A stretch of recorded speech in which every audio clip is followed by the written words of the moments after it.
Why did the Sun King destroy his most loyal minister? In the glittering halls of Versailles, power games were played with deadly precision. Louis Roman XIV, known for his strategic brilliance, understood that power was not just about ruling, but about orchestrating the court's dynamics. The palace was a stage where every move was calculated, and every gesture was a signal. The Sun King knew that to maintain his grip on power, he needed to be the center of attention, drawing others into his orbit. This was a world where loyalty was a currency, and missteps could lead to downfall. Law 8, make other people come to you, use bait if necessary. In today's world, this law is your key to influence. Just as in the court of Louis Roman XIV, modern power dynamics require a strategic approach to relationships and influence. By understanding the psychology of attraction and desire, you can position yourself as a magnet for opportunities.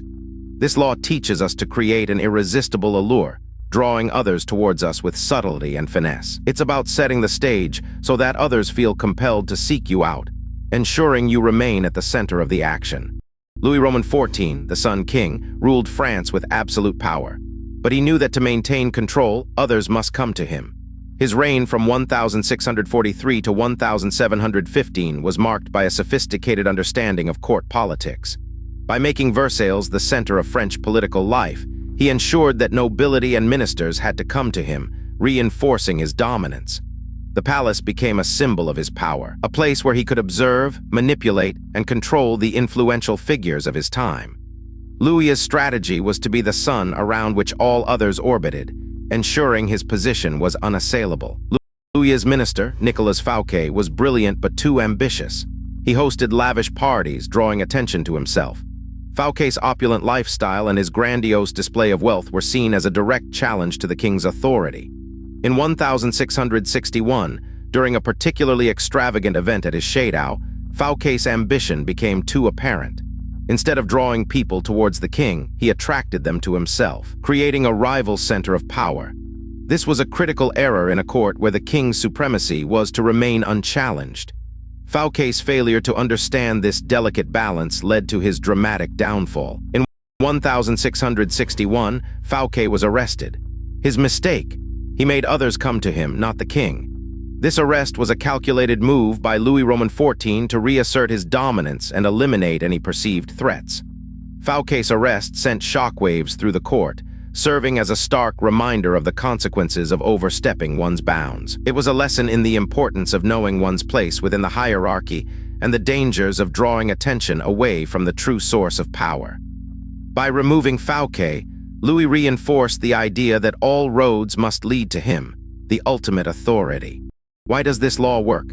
Human nature craves status and security. When you draw others in, you control the narrative.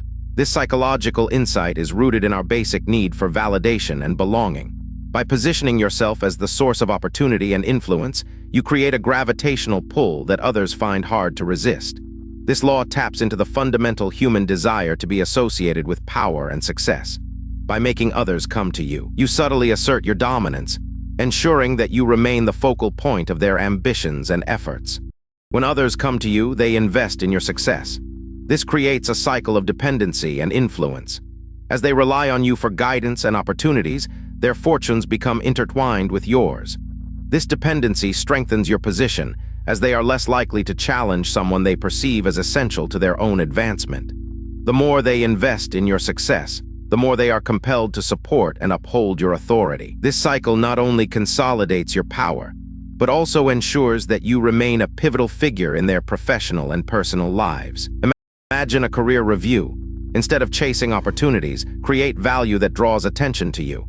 By showcasing your unique skills and achievements, you position yourself as an indispensable asset.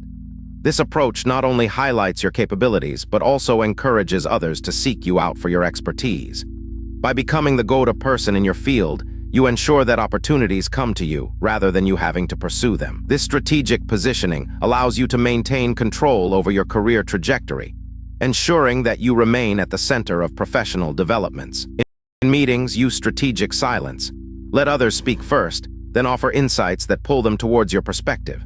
This technique allows you to gauge the room's dynamics and understand the motivations of others before making your move. By listening carefully, you can tailor your contributions to align with the group's needs, making your input more impactful. This approach not only enhances your influence, but also positions you as a thoughtful and strategic thinker. By drawing others towards your viewpoint, you subtly guide the conversation, ensuring that your ideas gain traction and support. Make others come to you by creating a lure. Use bait to draw them in. Control the narrative by being the center of attention. This law teaches us the power of attraction and the importance of positioning ourselves as indispensable. By understanding the motivations of others and crafting a compelling presence, we can ensure that we remain at the heart of any situation. This strategic approach not only enhances our influence, but also secures our position as a key player in the game of power. Master this law, and you'll hold the power. Next, we'll explore how to win through actions, never arguments. By understanding the subtle art of influence and control, you can navigate the complexities of power with confidence. This journey through the 48 laws of power is a guide to mastering the delicate balance of authority and influence. Join us next time as we delve into the strategies that ensure victory without conflict, securing your position through decisive and impactful actions.